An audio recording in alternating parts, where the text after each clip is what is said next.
Hello, welcome.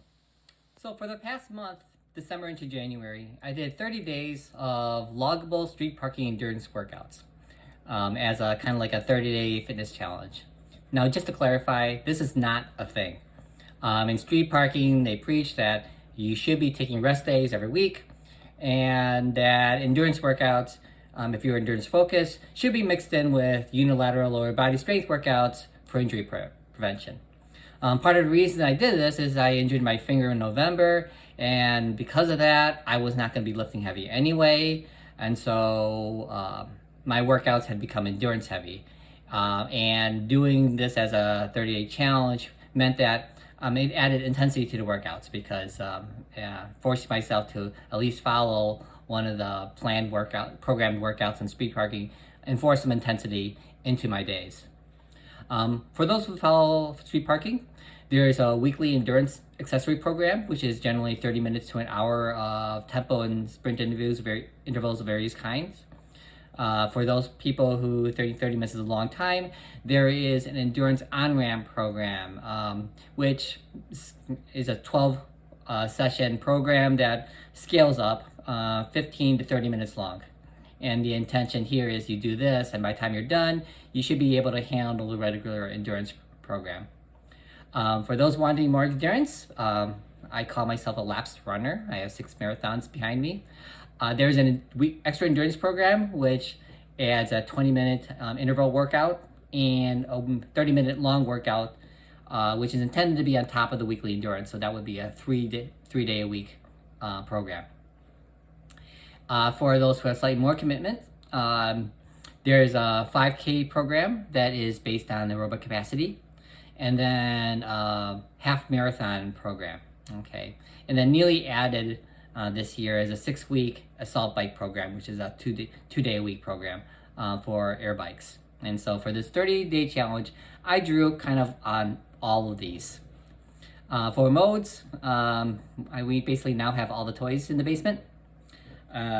So by the numbers, I did 7 of these workouts on a treadmill, 6 on the AirDyne, 1 was on a Kinetic bike trainer, and I recently got the new Whipr multi-sport erg, so 8 of these were on the row erg, 4 ski erg, 2 canoe erg, and even 1 on the kayak erg.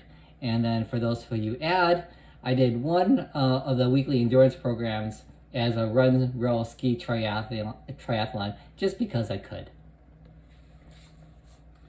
So for the programs, I had started the assault bike program and I finished it off during this 30 period. And then I used the 5K program. It's meant for the run, although many of the workouts have a time interval version that I would use some of the other modes. And then I would pull off workouts from the extra endurance and the on-ramp program to fill in the calendar. And since the ski erg and the paddle sports are new to me, I often use those to get myself used to the ski erg, because the ski erg and paddle sports are much more upper body compared to run, bike, row, which are primary lower body. So what do I think about the different modes? Okay, so again, I like running. I mean, I have 6 marathons behind me, but I don't like treadmills. So I think the fact that my treadmill workouts over the course of the 30 days, I increased my concept of what my medium or fast or very fast have all increased by half mile an hour. So that's kind of like, that's good.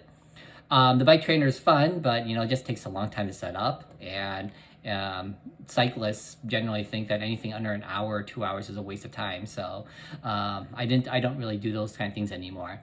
But it comes out about once a month, so once for these 30 days is about right.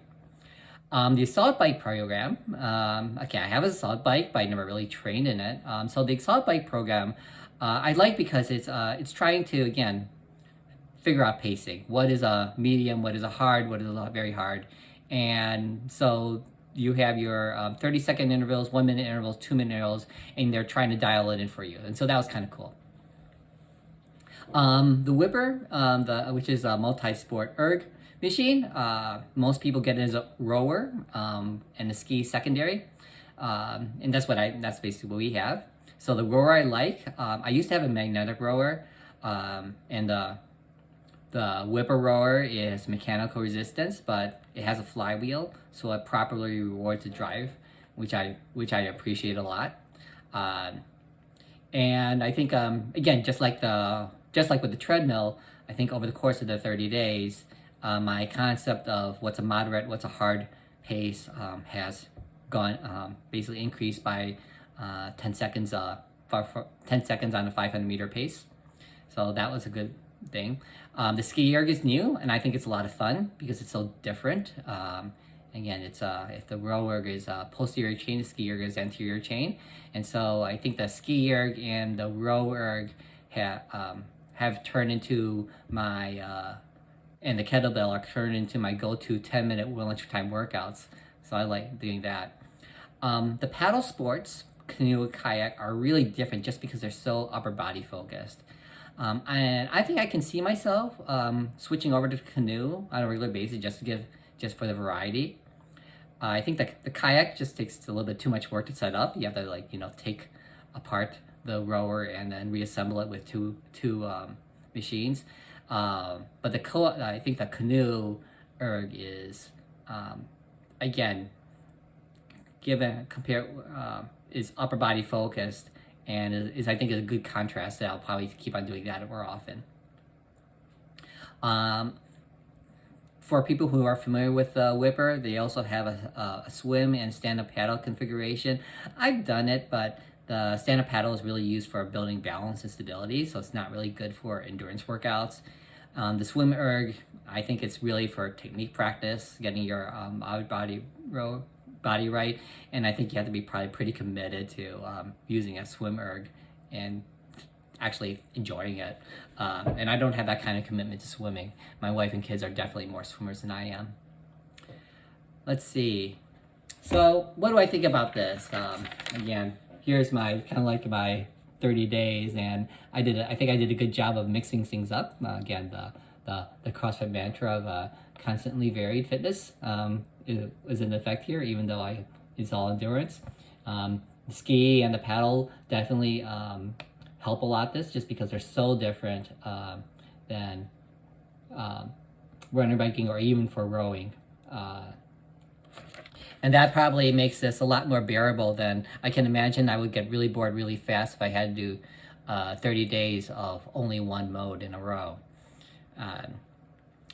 Let's see. What do I think in the end?